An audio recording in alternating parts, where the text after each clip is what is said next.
ini memanggilmu kawan. Belajar bergerak berbagi untuk negeri. Guru penggerak majukan pendidikan. Guru penggerak menghamba pada murid. Kreatif rancang pembelajaran.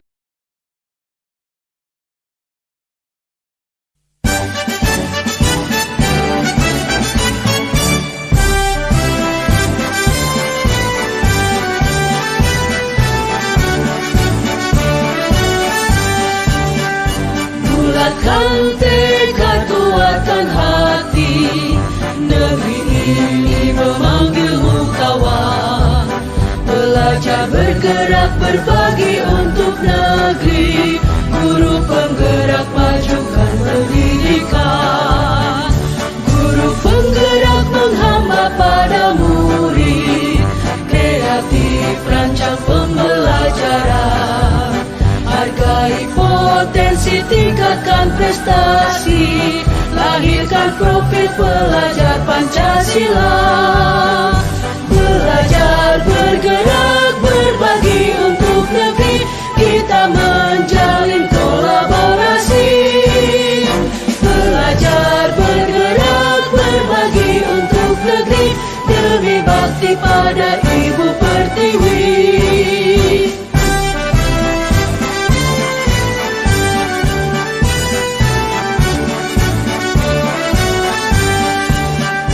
Bulatkan tekad, kuatkan hati.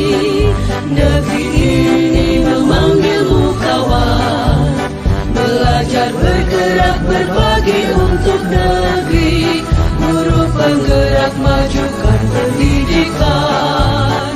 Guru penggerak menghamba pada murid. Kreatif rancang pembelajaran. Hargai potensi, tingkatkan prestasi. Lahirkan profil pelajar Pancasila. Belajar bergerak berbagi untuk negeri. Kita menjalin kolaborasi. Belajar bergerak berbagi untuk negeri. Demi bakti pada Ibu Pertiwi. Muhammad Rahman sama siapa? Alia. Tahu tidak? Kamu Bapak panggil ke meja patri. Oke, Bapak beritahu ya sekarang. Kamu Bapak panggil ke meja Bapak adalah karena kamu datang terlambat dan tidak menggunakan seragam sesuai jadwal harinya. Kenapa Roman dan Adi tidak datang terlambat dan tidak menggunakan seragam?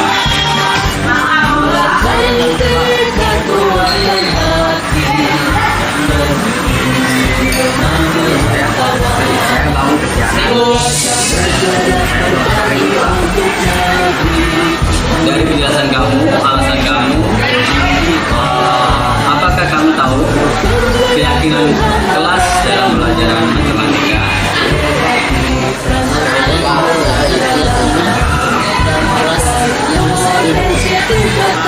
Karena kamu sudah tahu apa yang telah dijelaskan untuk keyakinan kelas yang ada di kelas 84, maka apa yang akan kamu lakukan?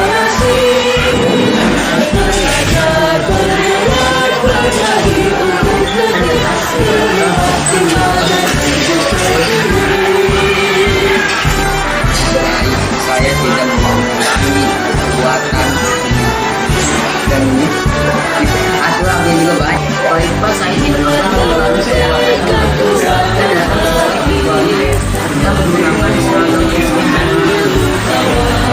Baiklah, dan Roman, karena kamu sudah tahu apa hari ini yang telah kamu perbuat dan bisa memahami, maka silakan Bapak gali ke tempat duduknya masing-masing. Potensi tingkatkan prestasi.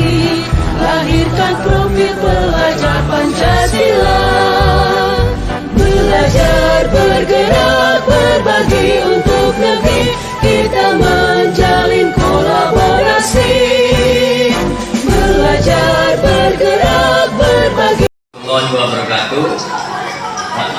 Terima kasih atas teman-teman yang hadir di ruangan ini. Hari ini saya akan menjelaskan yaitu peran guru dalam budaya positif di sekolah. Angkatan ke-9, yaitu materi yang saya akan sampaikan adalah peran guru dalam budaya positif di sekolah. Dan motivasi intrinsik yang tinggi. Untuk kita sebagai guru tentunya perlu terus berarti meningkatkan kepastian diri dalam memvisualisasikan harapan. Bergandeng guru harus terus tumbuh kembang, memiliki visi yang jelas dan menjadikan arah mencapai tujuan yang kita inginkan. Itu melatar belakangi saya menjadi guru penggerak dan berbicara tentang budaya positif. Tujuan presentasi budaya positif ini yaitu kegiatan ditujukan untuk meningkatkan pemahaman guru tentang budaya positif di sekolah serta menjadikan murid menghargai keyakinan kelas sebagai upaya menumbuhkan disiplin positif murid di SMP Negeri 2. Yaitu pertama, perubahan paradigma belajar disiplin. Yang kedua, disiplin positif dan nilai kebajikan. Ketiga, kebutuhan dasar manusia dan motivasi perilaku manusia. Keempat, posisi kontrol guru, keyakinan kelas dan segitiga institusi. Ini dikelompokkan sesuai pembelajaran paradigma baru, yaitu kita melihat visi dari visinya menuntun segala kodrat yang ada pada anak agar mereka mendapat mencapai keselamatan dan kebahagiaan yang setinggi-tingginya, baik sebagai manusia maupun sebagai anggota masyarakat yang berprofil Pancasila. Dilanjutkan, apa itu disiplin positif? Disiplin positif adalah pendekatan siswa peserta didik untuk melakukan kontrol diri dan pembentukan kepercayaan diri individu masing-masing. Lanjut, teori kontrol. Maksudnya kita hanya bisa mengontrol diri kita, tidak bisa mengontrol diri orang lain. Dia akan contohnya akan memberontak. Kalau dia sudah dewasa, dia akan memiliki kemampuan mengontrol dirinya masing-masing. Yang ketiga, motivasi, hukuman, dan penghargaan adalah pendekatan dalam mendidik anak untuk melakukan kontrol diri dan pembentukan kepercayaan diri. Maksudnya, setiap hukuman pasti ada konsekuensinya, yaitu konsekuensi harus diberi penghargaan. Lanjut, ini penting untuk guru, bagi kita guru, yaitu 5 posisi kontrol guru, yaitu memberi hukuman, perbuatan, perasaan bersalah, teman, pemantau, dan manajer. Terus saya jelaskan lanjutannya 5 kontrol guru biar lebih paham guru kita sebagai guru. Yang kedua, keyakinan kelas.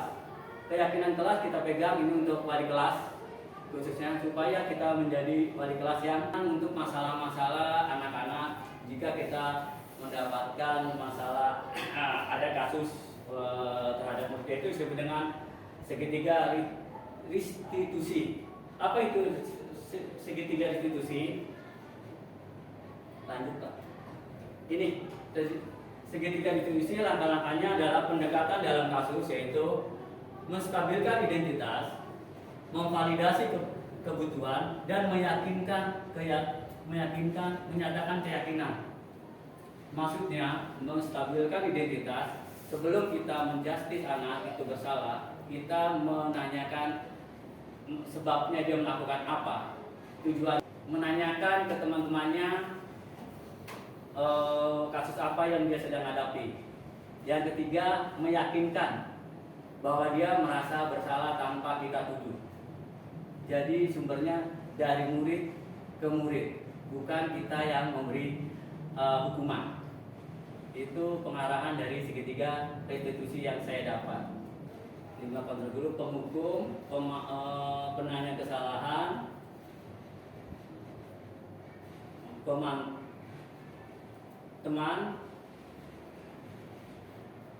dan pemantau dan manajer. Maksudnya penghukum memberikan hukuman ke murid sesuai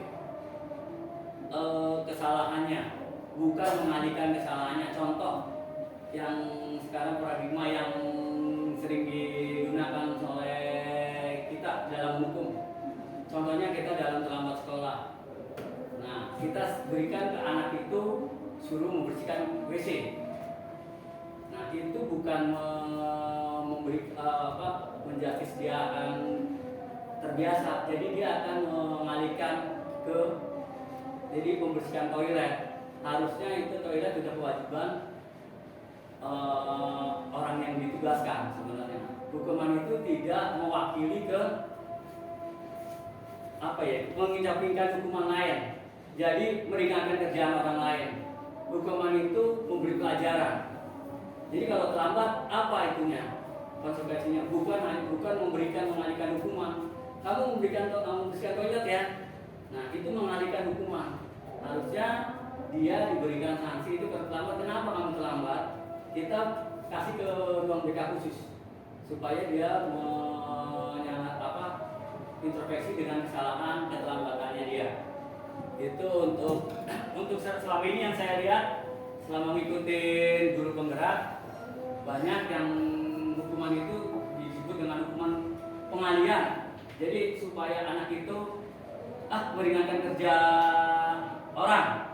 Cuman hukuman itu sesuai dengan hukuman yang berlaku. Jadi kalau terlambat, ya hukumannya, apa yang konsekuensinya terlambat? Bukan suruh membersihkan toilet, itu contohnya. Sampai sekarang makanya tidak bermanfaat untuk anak. Karena apa? Anak berpikiran, saya membersihkan toilet. Tidak ada manfaatnya. Hukuman timbal baliknya, saya terlambat. Kenapa saya terlambat? Kenapa saya dihukum? Pasti dia jawabannya, saya dihukum pasti akan membersihkan toilet. Contoh kalau olahraga yang jelas, hukuman olahraga dia pakai seragam, kamu terlambat ke lapangan, terlambat pasti dihukumnya bukan suruh membersihkan toilet, tapi dia dihukum lari, karena sesuai dengan hukumannya yang jalankan. Itu hukuman yang sesuai, maksudnya konsekuensi yang kita harapkan untuk siswa. Saya pikir betul juga ini kita sampaikan. Nah, yang kedua, untuk 5 kontrol guru lagi untuk memantau. Memantau itu hanya sebatas kita melihat anak ini perkembangannya seperti apa, bukan menghukum. Kamu salah, sini kamu. Nah, hanya memantau. Yang berhak menghukum adalah sudah ada bidangnya di guru BK. Kita hanya sebagai pemantau. Yang kedua, menjadi teman. Mudah-mudahan guru kita sekarang adalah guru yang paradigmanya yang tadi dibilang itu menuntun siswa mencapai kodratnya. Jadi guru murid adalah aset kita yang akan menjadi aset kita. Kalau tidak ada murid, kita tidak akan jadi guru.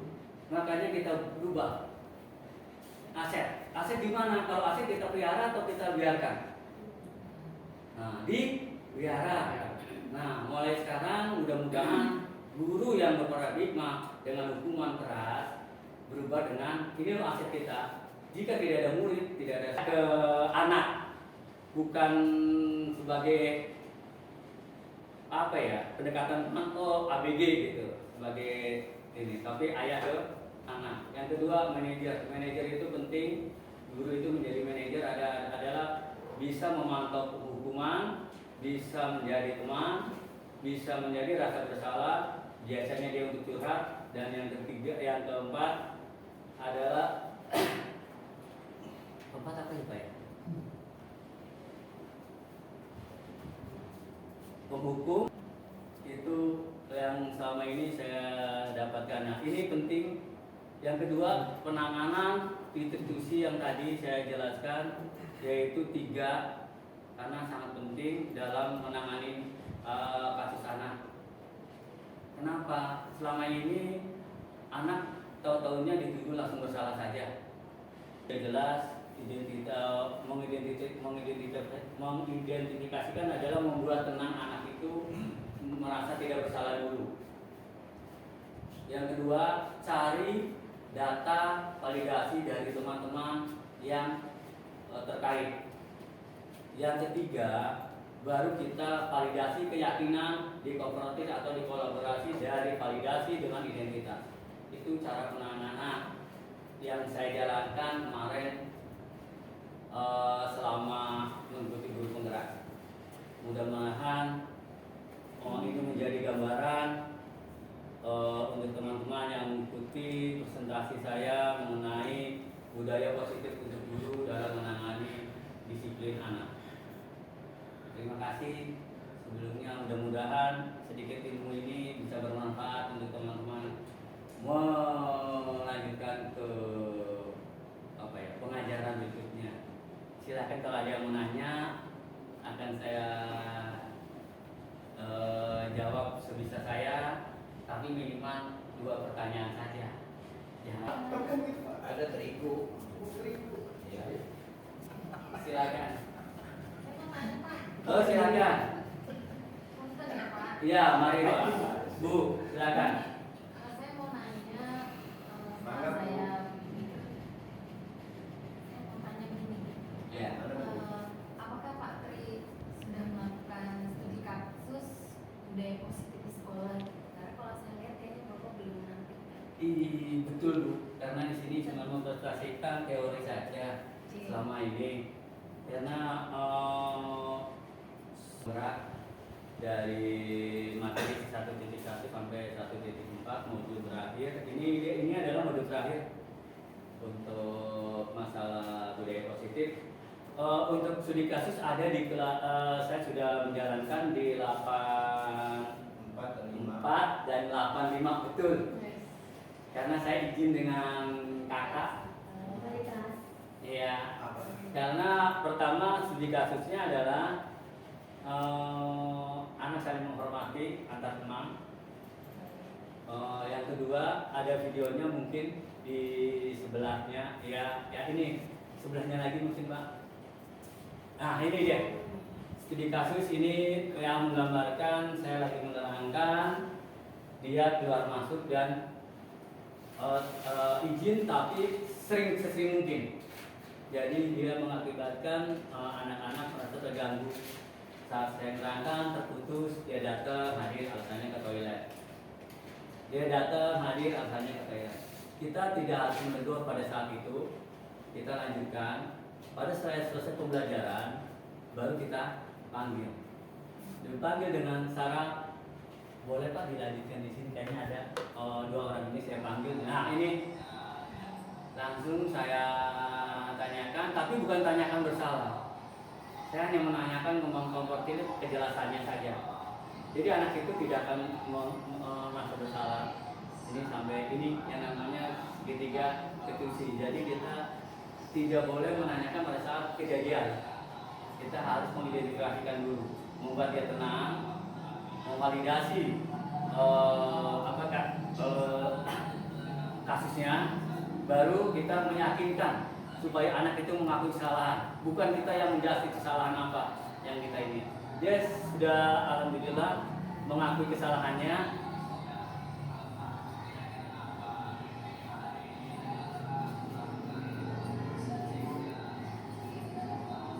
Ini saya langsung bawa ke ruang BK karena saya nggak punya ruangan khusus di kantor, karena kalau di institusi emang harus bicara face to face.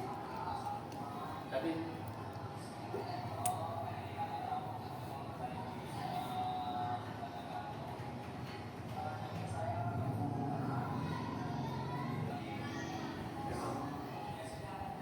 ya karena tidak ada rekayasa, ini kenyataan. Ini cuma izin aja waktu sama Pak Haji. Oke, kasus kedua yaitu anak terlambat masuk sekolah. Ini kasus yang kedua. Jadi sudah terlambat, tidak menggunakan seragam pula. Ini yang kita ambil adalah nilai positifnya, yaitu disiplin dan tanggung jawab sebagai murid. Itu mudah-mudahan bermanfaat bagi rekan guru supaya menjadi gambaran saya selama ini menjadi silakan. Sedikit mempertegas saja mengenai segitiga restitusi ini. Berarti kalau ada kasus seperti itu untuk penentuan salah atau tidaknya itu jangan tentukan oleh kita ya Pak ya? Ya, karena anak itu melakukan kesalahan tapi mempunyai tujuan. Artinya sesadar-sadarnya anak Sesadar anak-anak itu. Melakukan Ya, kesalahan. betul. Karena supaya kita tidak memaksakan, karena tujuan mendidik adalah ya tadi menuntun, bukan menghardik.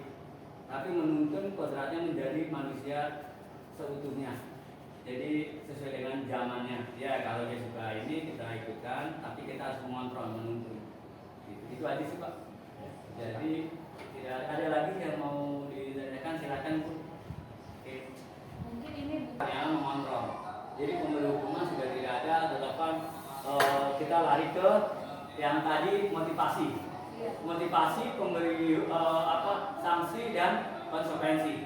Nah mungkin sebenarnya memang itu salah satu kontrol guru pemberi, cuman mungkin Karena ya itu timbullah yang tadi motivasi, pemberi hukuman dan konsekuensi.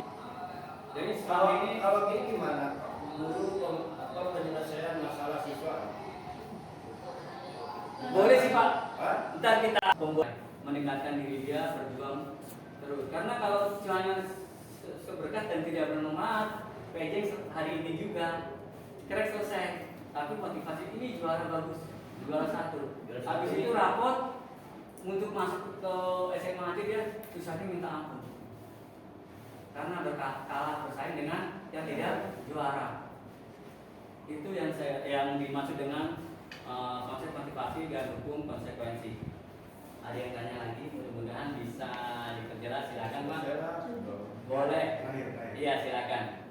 Kalau misalnya di situ apa namanya guru penghukum, Itu udah saya tandain Pak. dia memberi hukuman. Nah kita berpacu pada situ aja ya. Nah, Iya. kira-kira ada nggak sanksi yang bikin anak itu pertama merasa bersalah, yang kedua jerak, tapi tidak berupa fisik? Ya. Menurut Patri ada nggak kira-kira? Tadi saya Sanksi apa? Ya tadi segitiga restitusi kan saya tidak memberi sanksi apapun. Dia hanya kita membuat kalimat kayak polisi Interogasi. Iya. Ah. Jadi dia akan apa ya? Dia itu akan membalik pertanyaannya dan dia akan oh iya ternyata saya salah. Salah di mana? Makanya kita buat yang disebut dengan keyakinan kelas. Nah, keyakinan kelas kemarin saya sudah buat di kelas 84, yaitu keyakinan kelas untuk peraturan ya. Sebenarnya bukan peraturan itu menjadi keyakinan kelas. Jadi sebelum menjadi keyakinan kelas kita harus punya peraturan, kesepakatan antar siswa. Kita berikan motivasi, peraturan, keinginan apa kamu untuk menjadi keyakinan kelas. Contoh, anak itu misalnya dilarang membuang sampah di dalam kelas. Kita buat kontrol kata positifnya adalah yaitu bersih itu indah. Jadi tidak mau dilarang bertengkar di dalam kelas. Damai itu indah. Tidak bersama. Ya seperti itu yang kita timbulkan. Anak-anak itu kesepakatan, satu memiliki rasa tanggung jawab, dua disiplin, tiga kalau membuang sampah pada tempatnya.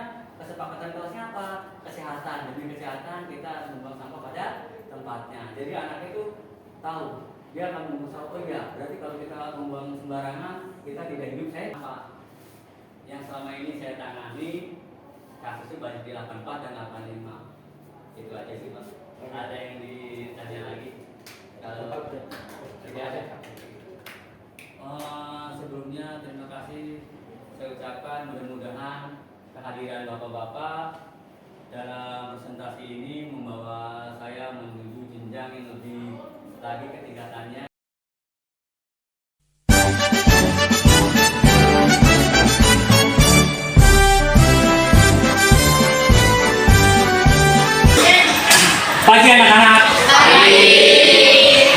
Hari ini pelajaran apa ya? Oke anak-anak. Hari ini kita akan membuat peraturan kelas ya. Oke. Untuk melanjutkan kita membuat peraturan kelas, kita akan memanggil supaya adil ya anak-anak yang menulis sendiri. Aira tolong maju ke depan.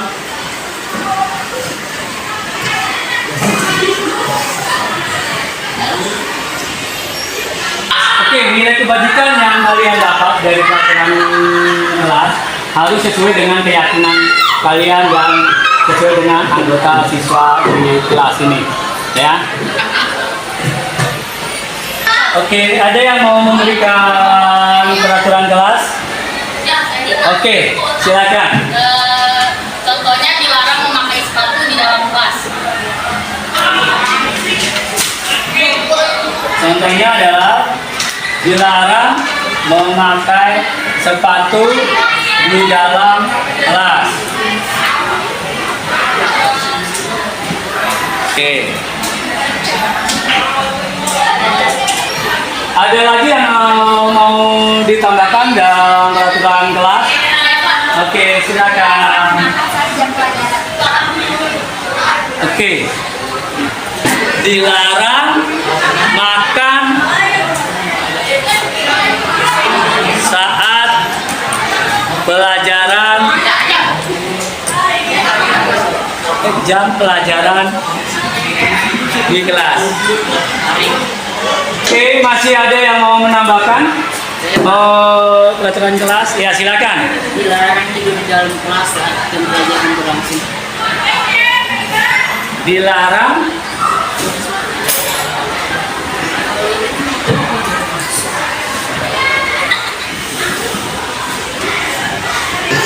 Saya Pak ingin menambahkan peraturan kelas. Dilarang berisik di jam pelajaran.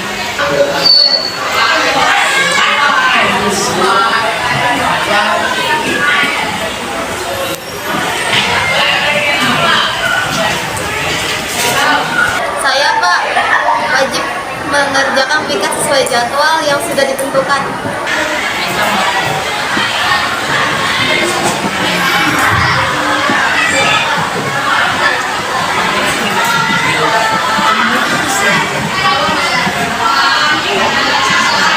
Saya Pak tidak boleh keluar kelas saat jam pelajaran.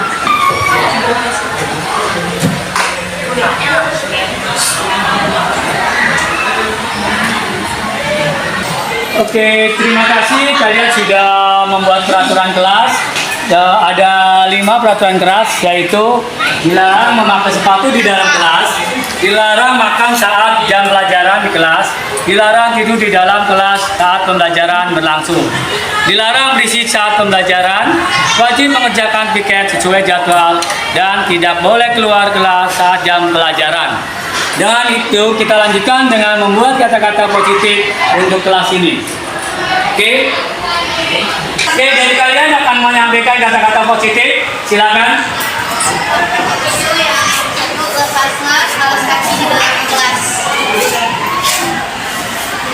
Oke, kata-kata positifnya adalah lepaslah alas sepatu di dalam kelas, alas kaki di dalam kelas. Oke. Kata positif saya Pak, makanan saat jam istirahat.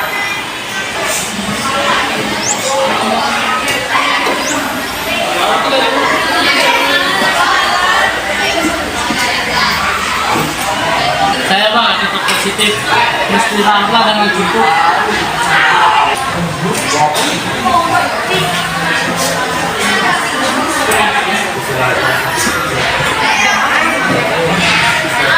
Untuk nomor 4, tenanglah saat jam pelajaran.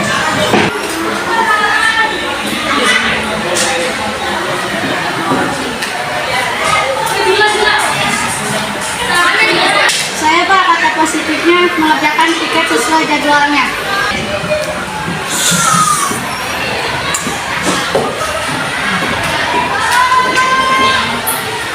Ya Najwa, yang ke-6 silakan. Mengganggu jam pelajaran. Mengganggu jam pelajaran.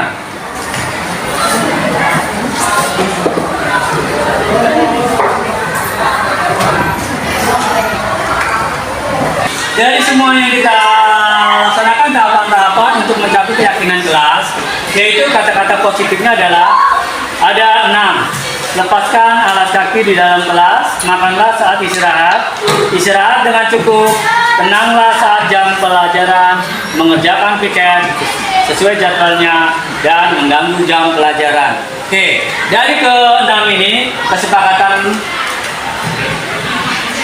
Oke, keyakinan kelas yang kita harapkan di kelas 84 sudah ada kesepakatan, yaitu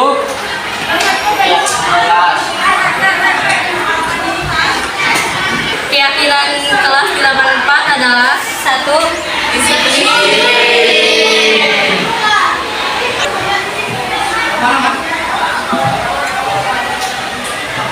Yang kedua adalah Disiplin.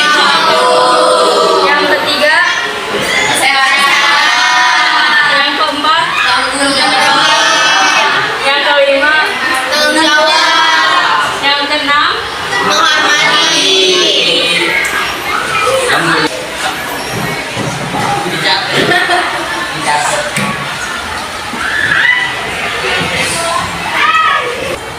terima kasih untuk anak 84 semuanya sebesar-besarnya, karena kita sudah melaksanakan membuat yaitu keyakinan kelas.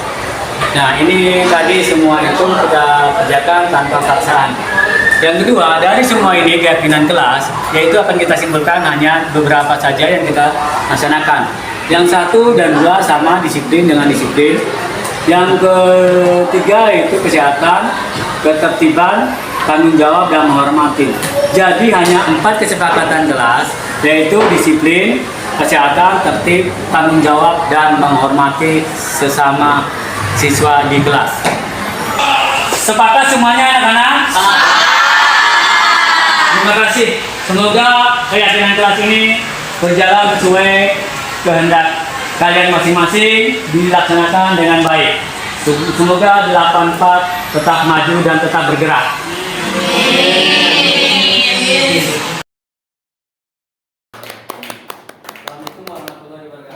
Waalaikumsalam warahmatullahi wabarakatuh.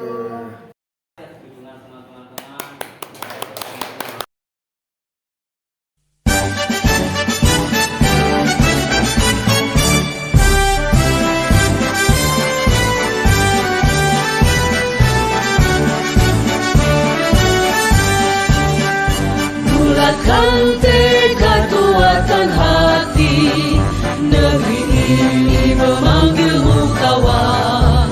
Belajar bergerak berbagi untuk negeri, guru penggerak